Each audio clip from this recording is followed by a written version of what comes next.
It takes a while.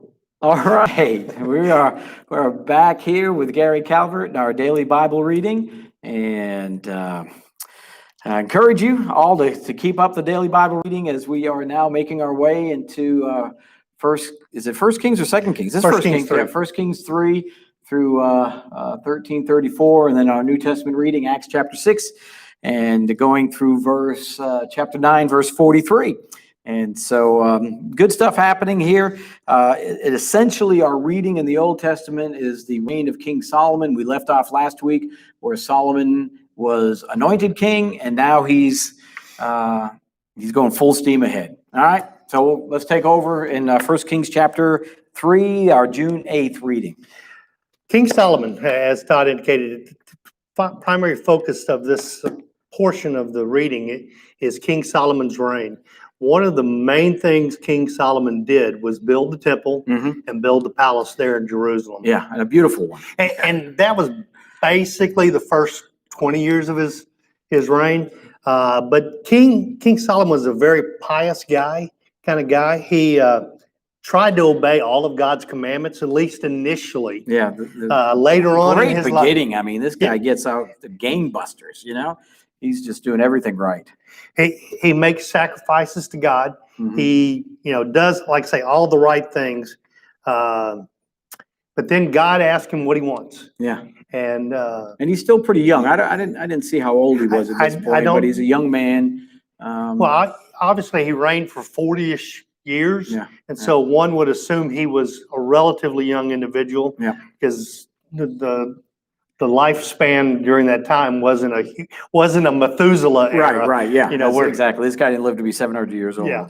So Solomon says, I want discernment. I mean, because he could have picked anything under the sun. Yeah. He could have picked gold, riches. Whatever you want. Yeah. But he picked discernment. And then because he was so wise at what he wanted, God gave him everything, everything else. Since you didn't ask for riches, and you didn't ask for fame, I'm going to throw that in with the package. Exactly. It's a package deal. Yeah. You win both showcases. That's right. It's a showcase showdown. And so that's the way his whole reign starts. Yeah. He then has a problem he has to deal with. He has to judge. So right off the bat, and this story is included, he demonstrates his wisdom in this event. Yes. He has to render judgment. Two young ladies. Yeah. Both have small child. Sleeping in the same house. One of them inadvertently kills their baby. Rolls over in the sleeper, suffocates. Yeah. So she goes and switches out her baby with the other baby, and hence the controversy. Right. And of course, the mother number two. knows this is not my baby. Yeah.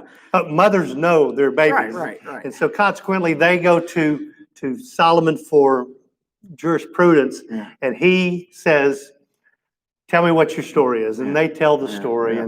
And suddenly Solomon basically says, give me a knife, give me a sword. I'll just cut the baby in half. So you both have half the baby. And both have half the baby. Yeah. Obviously, the one mother who had lost her baby was okay with that. Right. In some sense, anyway. It's kind of like, if I can't have a baby, you can't have a baby. But the other true mother is like, no, let her have the baby, because I want my baby to live. Yeah. And so consequently, Solomon takes a step back, the proverbial step back, and says, woman number two, it is your baby, you're the best mother. And so consequently, that wisdom that he asked for comes to bear almost immediately in his reign. Great, beautiful story. Yeah. So then, and then good things are happening for this. Great things are happening. This kingdom is real. This is going to be economically and politically the peak of the Jewish kingdom. It appears to me. Agreed. Solomon, as we talked about last week, David wanted to build the temple for God. But David had too much blood on his hand. He was a man of war. Solomon, on the other hand, had a more or less peaceful reign throughout his 40 years. And so consequently, he comes up and says, hey, I want to build this temple to God. He calls the king of Tyre, Hiram. Which is north of Israel. It says, hey, you've got great wood. Yeah, You've got good fir, you've got good cedar, and you have the means to transport it down south. yeah, And it says, hey, I'll make a deal for you. yeah. If you provide me the wood, I'll make it all up to you. I'll give you wheat and oil. Yeah, yeah. Just never knew that oil was a huge commodity Wow. back in that day. Yeah.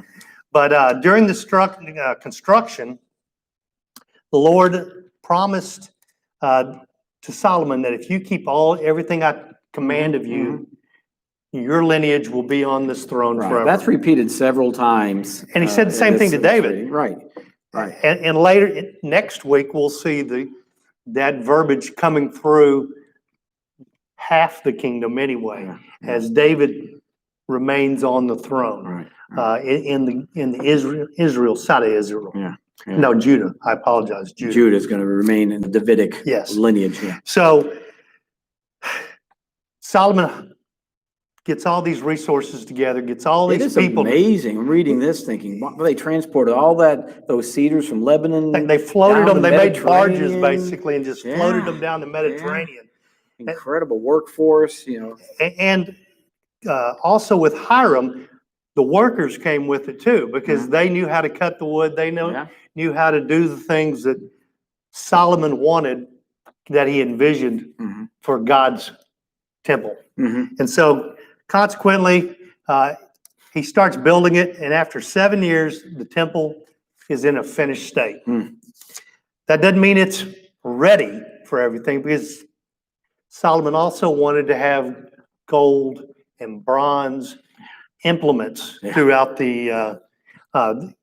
there's a couple of chapters just list Yeah. all of the things that are made, basins, huge basins, Yeah. Walls overlaid with gold. It was ceilings with cedar. It just is no expense was spared this is a beautiful, beautiful throughout building. the building of the temple. And then so he also goes to build his temple. His temples plural, because His palace. palaces. His palace, right. His palaces, plural, took 13 years to build. Yeah. And He does do the temple before he does his Yes. own palace, his personal residence. Yeah. but ultimately, everything gets ready. It's all ready for the Ark of the Covenant to come. Yeah. The 2 tablets with the 10 commandments were written on, all that. Mhm. So Solomon says, let's have a feast. Yeah. We're going to have a party. big celebration. Yeah, rightfully so. Because we have labored on this for years. Yeah. And so consequently, I want all of Israel to come down and come to the celebration with me. Mhm. And so they have a dedication ceremony. The elders and the priests carry the Ark of the Covenant Yep. into the Holy of Holies.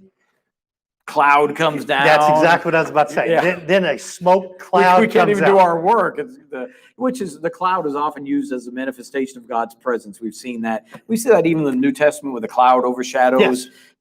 the baptism of Jesus and the darkness at the crucifixion. So this is kind of a recurring theme throughout the word. So Solomon then makes a short speech. Yeah. About 10 Yeah. verses in there, but he makes a speech, and Yeah. then he wants to offer a prayer, which I kind of was a little taken aback that he was the one offering the prayer as opposed to having one of the priests. Levites Yeah. do it. Yeah. But I think that just shows the relationship that Solomon had with God and wanted to do everything right Mhm. for God during these early years. Yeah, these early years of Solomon, I mean, you can't even find fault with him, really. He does, in last week's reading, we see that he did marry Pharaoh's daughter, which is, that's going to come up later in the story, his marriages. But really, reading through this, his desire to build a temple worthy of God, and this prayer, this long prayer that he offers, God bless us, everyone who is in need, as they pray towards Jerusalem, be their strength, turn them back to you. Really, I mean, Solomon is top notch at this point. Yeah. I mean, if David was a man after God's own heart, what is Solomon? I mean, given everything the attention to detail that he has. Yeah, maybe after God's So, own mind. yeah. We talk about that wisdom. Yes. It does mention here all the Proverbs that he wrote. Mhm. And of course, those are recorded for us. What a wealth of wisdom we have in the Proverbs. many of them written by King Solomon, probably during this period of time. And many of them are so simple Yeah, as you read them, Yeah. but you never think about it in those simple terms. Yeah. And that's the beauty of them. Yeah. And so anyway, so they have a feast, or they're having sacrifices. They sacrifice 22,000. Let me say that again: 22,000 oxen. Cattle, yeah. That's a lot of beef, Yeah. and 120,000 sheep. Right, right. And so This was a this party. was no small Yeah, yeah. event. Yeah. And so again, the Lord appears to Solomon. He says, "I've heard your prayer. As long as you, again, follow my commandments, Right, right. the temple will be my rest, my Mhm, place of abode, mhm. and we'll keep you on the throne. But if you If or not- your children step out of line, Yeah, King's X." yeah. So Yeah, it's important, Solomon, that you continue with what you started. right, And right. so consequently, we end up the festival. King Hiram gets paid off Yeah, for his, yeah. He doesn't seem too happy with and what no, he got. wasn't too. He gets Guess 20, he's 3 20 cities or something, or 20 cities in Galilee as 20 payment. cities. But one of the things I read was like, they weren't the choice Right. cities right, that yeah. you would want as Yeah. your payment. So Yeah. consequently, the gold and silk, the cedar and cypress came at a discounted Yeah. price. Let's Yeah. just kind of Which leave it is, at I that. saw that as a little foreshadowing of some of the political issues that are going to be coming near the end of today's reading. Because right now, Solomon seems to have, not only are things going well in Israel, but his relationships with all these other rulers, everyone admires him. People are coming to him for wisdom. People are sending him all these gifts and Tons. tons Tons Yeah, of it's- gold, It is tons of- unbelievable. There's one mentioned that silver became worthless, Yeah. basically, because there was so much silver in the land. But when I read that, this is not going to last, because there seems to be just a little bit of unrest now with some of the neighboring nations. Just to quantify how much in terms of gifts and gold that was given to him. Incredible. I read one thing is $1 billion worth of gold. Really? Wow. It just Wow. blows your mind. Yeah. It- Yeah. The wealth for that time frame anyway. Yeah. So anyway, Yeah. so Solomon, as you indicated, Solomon's fame starts to spread. Mm-hmm. Queen of Sheba Yep. says, Yeah. "Hey, I need to go meet this guy. Yeah. He's got all the answers. He can answer any of my questions." So she and her entourage head up, and And they, Solomon does not disappoint. it does I mean, not. She is Uh, like blown away by him. Yeah. If anything, he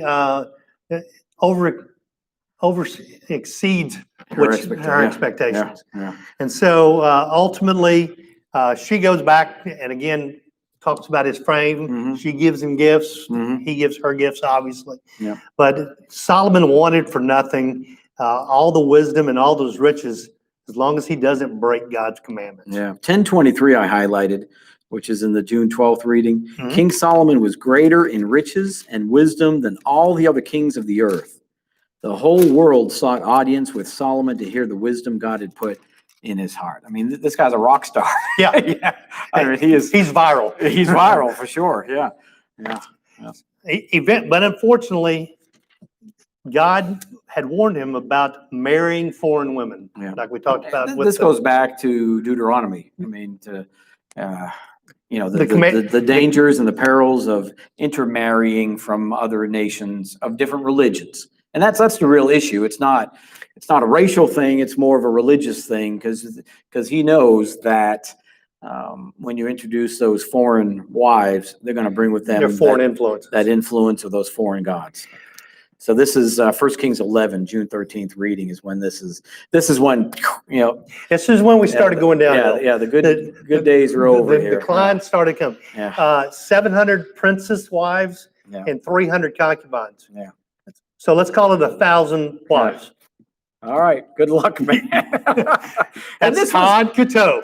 this may not have been uncommon for that time period where people would marry because of alliances, Right. but that's not the way God wanted it. God knew that this was not going to work out. His people were supposed to be holy, set apart, and unique, and totally dedicated to Him.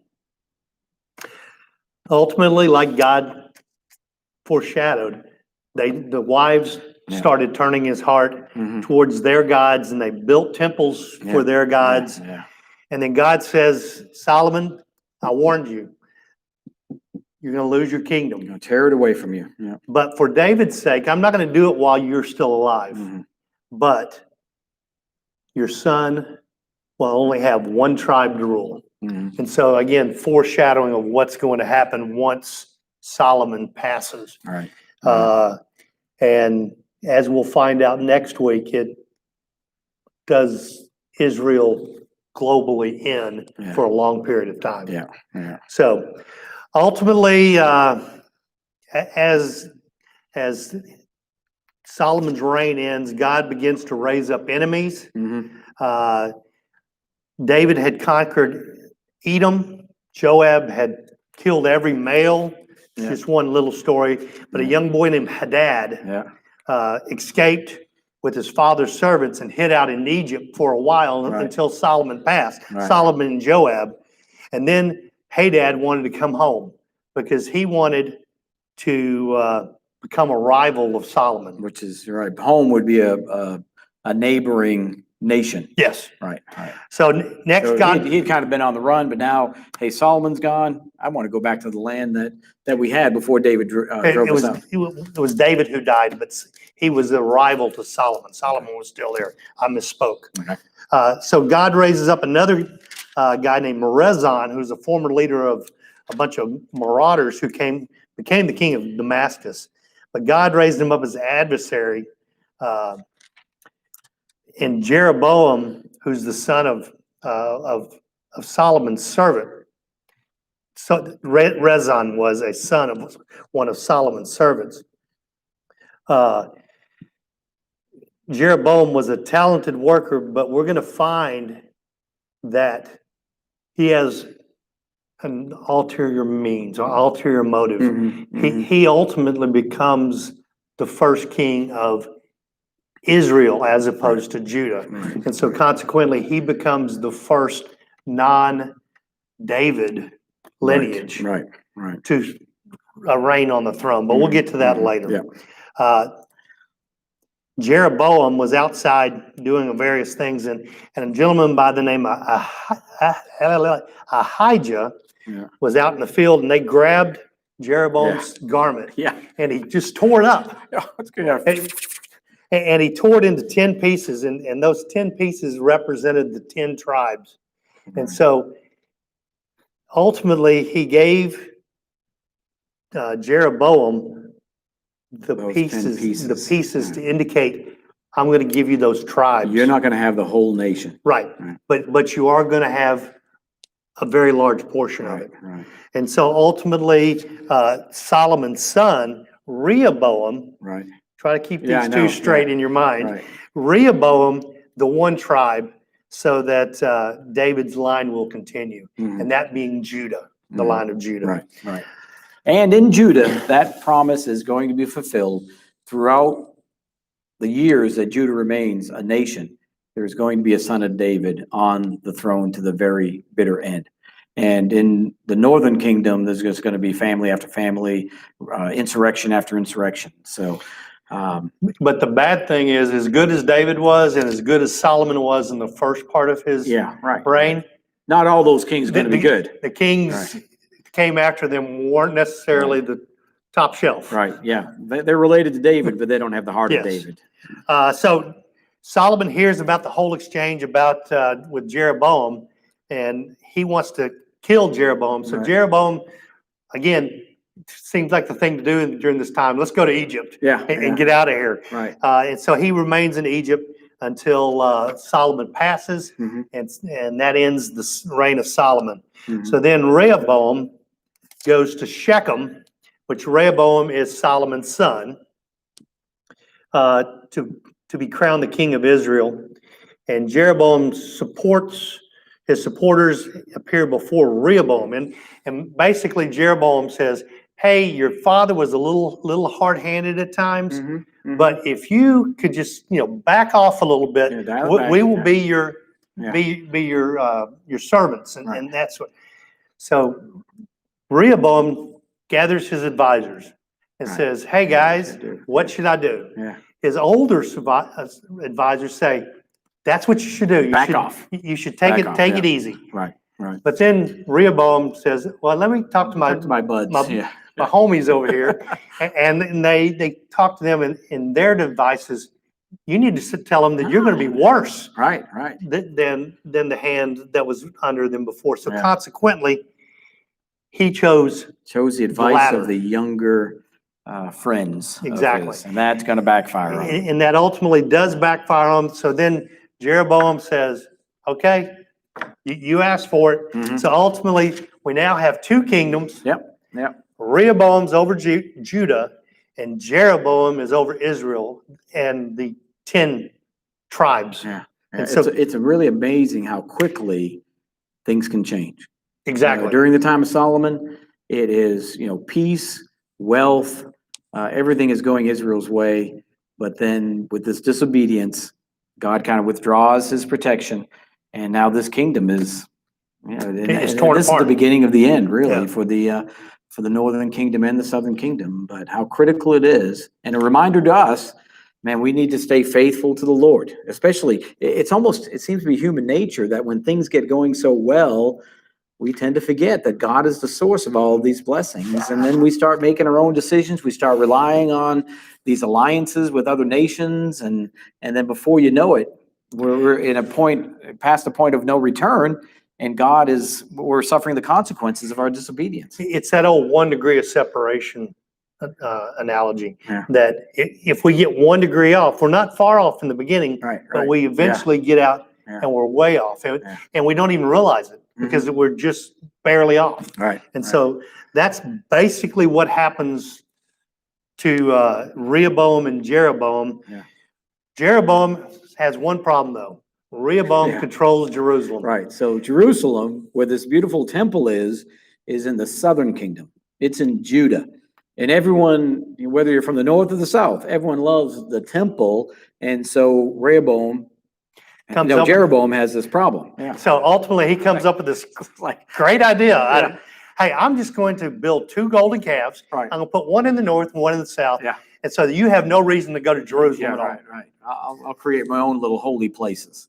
And then he starts appointing priests that don't have the Levitical background. He starts selecting holy days that are not holy days. And he kind of makes up his own religion to keep people from going to Jerusalem, because if they go back to Jerusalem, He there's knows this chance that they're going to be swayed. they'll reunite with the Yeah. southern kingdom. So ultimately, Jeroboam is burning incense, and a gentleman walks up, a man of God is the way it describes it, walks up and says, this altar is going to break. Mm. It's going to break in half and ashes are going to spill out. And Jeroboam doesn't like what he's hearing. So he grabs the man, but when he grabs the man, his hand Shrivels up. shrivels. Yeah. And Yeah. obviously Jeroboam would be a little bit concerned Yeah. about what's going on. So ultimately, the man prays to God for his hand to be restored after Jeroboam asked him, Yeah. and his hand does go back to normal. Now, Josiah is mentioned in this passage here, which we're going to read about much later on. Josiah is going to be a king who brings great reforms to the nation. Yeah. So it's kind of a prophetic. Again, it's a little bit of messages. foreshadowing of what's going to come. Yeah. Ultimately, this man of God Yeah. meets his demise because he didn't, again, I don't follow even what remember God. this story. It's an interesting story. He didn't follow what God told him. Yeah. Don't eat anything. Don't drink anything. Just go there. And so Jeroboam does, hey, why don't you come to my house? Thank you. No, can't do it. He says, no, God has told me not to accept the hospitality of anyone, just to go back home. Right. And he does that at first. And go back home a different route. Okay. And so he does that at first, and then another prophet hears about it and says, hey, I'm a prophet. An old prophet. An old prophet. Hey, I'm a prophet too. Yeah. Come over to my house. And initially the man said, he said, no, I can't. And then the man says he's an old prophet. Then he says, okay, I guess it's okay. And they have a meal, and the old prophet says, uh-oh. It was almost like this guy was sent to test this other prophet. Exactly. That God sent him to see if he's going to be really loyal. The young prophet finally heads home, and a lion pounces on him. Yeah. And ultimately, obviously, he is killed. But again, he did not follow what God told him to Right, do. right. So even, yeah, and this reminds me of what Paul says in Galatians, that even if I or an angel from heaven can teach a different gospel than what you've heard, let them be accursed. And so this is a lesson. You listen to God, and if someone, and this guy seemed to be a legitimate prophet, but prophets do not trump God. And so a lesson for each one of us.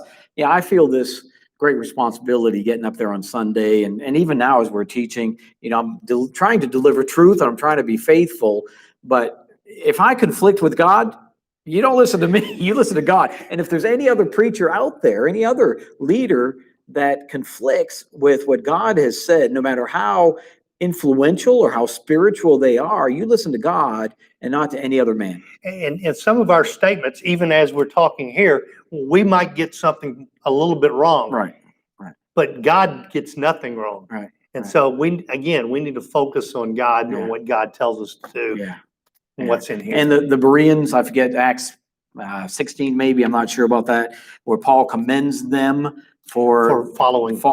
Continue to study to see if the things that he said were true. And so and there's a lot to be said for us today. Yeah. I mean, just because Todd gets up in the front and says X, Y, and Z, we need to be looking at things to make sure it is X, Y, and Z, not A, B, and C. Right. There's so many blogs, there's so many videos, there's so many things to read out there, and there's so much good stuff. I don't want us to live in fear that we can't learn from other people, but you got to make sure that it's in accordance with the Word of God, and God's authority is greater than any other man. And that's really, as members of the Church of Christ, that's kind of one of our keystones is that we go back to the Bible and make sure you can verify it in Scripture, regardless of what we say.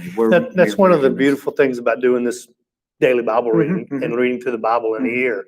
Yeah. If you religiously do it, you will have read the whole Bible, and then things might come to mind. Hey, I read something about that. Hang on, let me go back and find that. Yeah, and I've had experiences with people that they read the Bible and let's say, man, that's not what I learned in church. That's not what my spiritual leader told me. And and not to disparage spiritual leaders, but it really is amazing how much we can assume is the truth when we haven't verified it with the Word of God.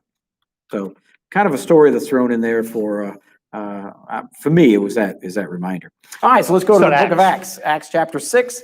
Continue the story of the early church.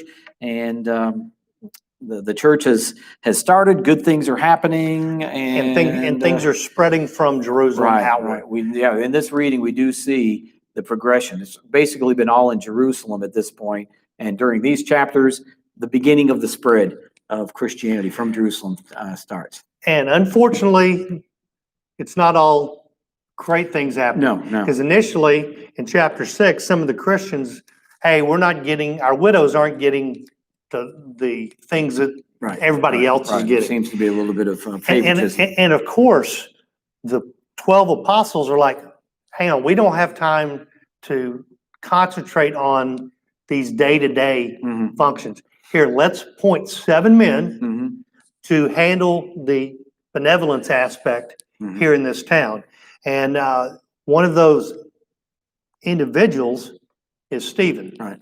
And as we continue reading in chapter 6, Stephen is also preaching. He is unfortunately gets in an argument with some of the religious leaders there in the town, and which isn't that difficult. No, well, they would claim that because what Jesus was preaching was so antithetical to what everything else that had been preaching, it's not difficult to get contentious debate going. Right. There's resistance in Jerusalem to this new movement of Christianity. We've seen that with Peter and John being imprisoned, and that's going to continue in Jerusalem. And it kind of come to a climax here later on. Yeah. So Stephen is a man that is able to talk. Yeah. And so consequently, he had his accusers totally turned around. And so they then said, hey, we need to not fight fair. And so then they suddenly say, they accuse Stephen of blasphemy. And Stephen would never blaspheme, but Now they take him to the council. And they have people that tell lies about Stephen. Mhm. The A lot of whole- parallels with the trial of Jesus and even Stephen's death. There's some parallels with his. with Very Jesus' much death. so, and I was going to mention that as well. As he asked he'd fast forward right fast. Yeah. He asked that they not what they do is not held against them, Right. similar to what Christ did. Yeah. He stares up into heaven and commits his soul, Mhm. his Mhm. spirit, I think is the word, Mhm. similar to what Jesus did. Mhm. But ultimately, they condemn Stephen to die. Yeah. They take him outside the city and they begin to stone him. Yeah. And then, like I said, the So part of this is the first Christian martyr that Stephen is recognized as the first man who gave his life for the faith. And Stephen's speech, great summary of the Old Testament. I mean, if you were introducing someone to the Old Testament, man, you could go to chapter 7 in Acts and really a great outline of God's work from the Abraham Israel on. nation. Yeah. Yeah, not all the details that we're reading about in our Old Testament reading, but it's most of the high points along the way. But the one kind of ominous thing over this whole thing is at the very end of the chapter, and it talks about a man that was hanging out around there Yeah. that was kind of prodding them, Saul. First mention of Saul, giving approval to the stoning of Stephen. Yes. And so we head on to chapter 8, and Stephen is actually killed. The persecution begins of the Christians on a wholesale basis. Mhm. Everyone except the The apostles 412, seem to stay there in Jerusalem right now. they all Right. head for the countryside because they don't Right. want, I'm Right. sure it's a test of their faith. Some passed it, others didn't. But This really works out for the good for Christianity, because as we started with this reading in Acts, it's all in Jerusalem right now. And so these people are being forced to go out to Samaria, other cities in to places Judea. that haven't heard Right, about right. Jesus. And so I mean, they've be- heard of him, but they become missionaries because they carry the story of what's happened in Jerusalem, the death, burial, resurrection of Jesus, the outpouring of the Holy Spirit, and everything that's taken place to these other locations.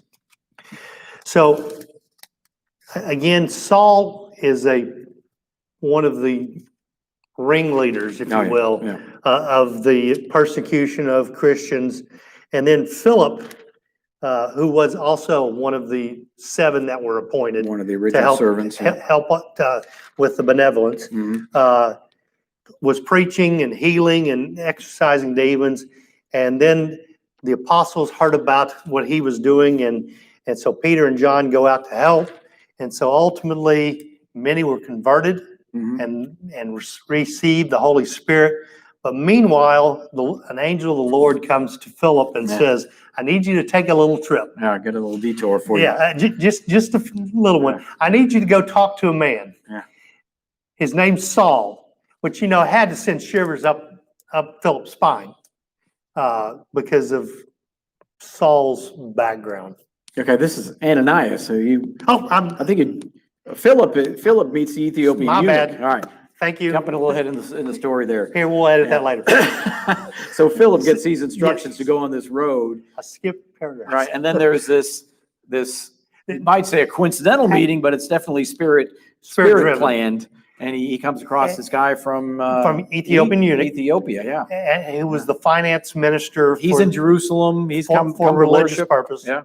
And Yeah. he's heading back home. Yeah. And Philip asked him, "Hey, What you reading what you reading there? Yeah. Do you understand what you're reading?" And Yeah. he says, "How can I unless somebody explains?" Reading Isaiah 53, the suffering servant. Which happened to be talking about the suffering servant, Yeah. Jesus, Yeah. who Philip has been preaching about. Right. And so consequently, they picked up where he left off and they stopped the chariot. The eunuch wanted to guy be gets baptized. and then And so Philip- they go down in the water, baptizes the eunuch, and Philip is whisked away by the Spirit.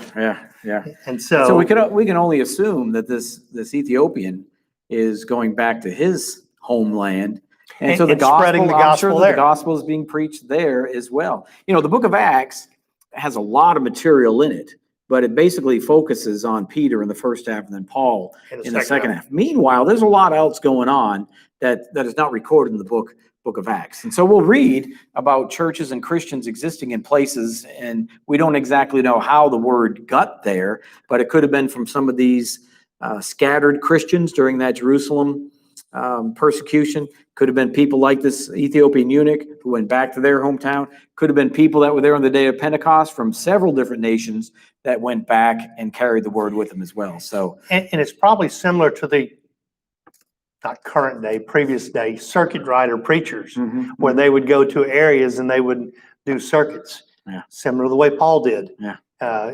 Paul spent some days, sometimes he didn't spend much time, Right. sometimes he spent sometimes a year and a months, half. even years. Yeah. And so consequently, now we get to the story of Paul. All right, Ananias. back to Paul's. Right. Ananias, again, had heard of Paul's, or Saul at this time, Yeah. business. Business. Yeah. And so he is a little concerned So about. Paul has his revelation on the road to Damascus. Right? Exactly. The bright light. We're familiar with that story. In the meanwhile, Ananias, Again, two tracks. right? like Ananias is Philip. back in Damascus, and he gets this revelation that, hey, someone's coming to my town here, and you need to meet him. Well, who is it? Yeah. Saul? Yeah. Oh, whoa. So ultimately, Ananias goes and meets him with him, and he like I say, is a little skeptical. Yeah, very skeptical. Yeah. As some of the apostles I would are be. later on, Yeah. when Paul comes to meet with them. Yeah, he's going to go to Jerusalem. They're saying, hold on, has this guy really been converted? So he comes, Ananias lays hands on his eyes, and a scaly Something. substance falls off his eyes, and then Saul can see.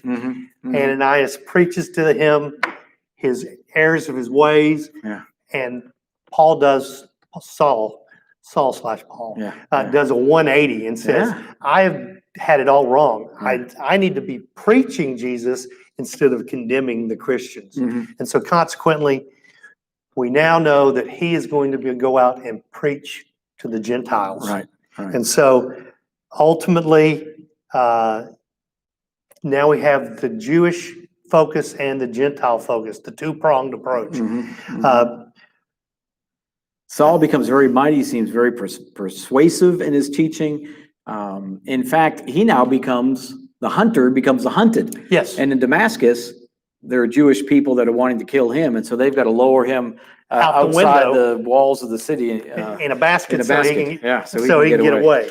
Yeah. And so consequently, the only other thing that I have here on this particular part of the reading is about Dorcas or Tabitha, that Peter is doing his own thing all over the country. He heals men, and so forth and so on. But then he hears about Tabitha, who passed in Joppa, and he rushes there and he actually brings her back to life.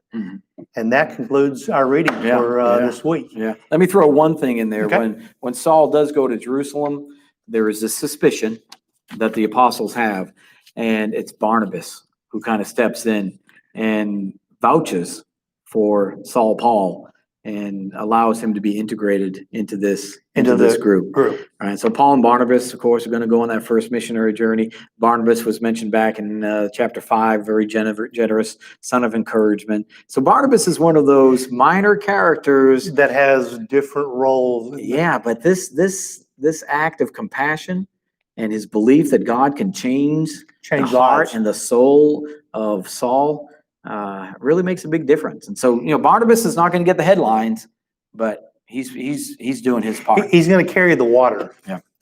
In that analogy, Yeah, he's going to be the water carrier. Anyway. All right, so we're introduced to Paul, and next week's reading going to begin more with Peter and the expansion of the gospel, and then it's kind of Paul all the way out to the end of the book of Acts. This guy becomes a mighty missionary for the cause of Christ. All right, Gary, thank you very much. Thank you guys for joining us, and see you next week. Just keep it up. We'll see you next week. Have a great day.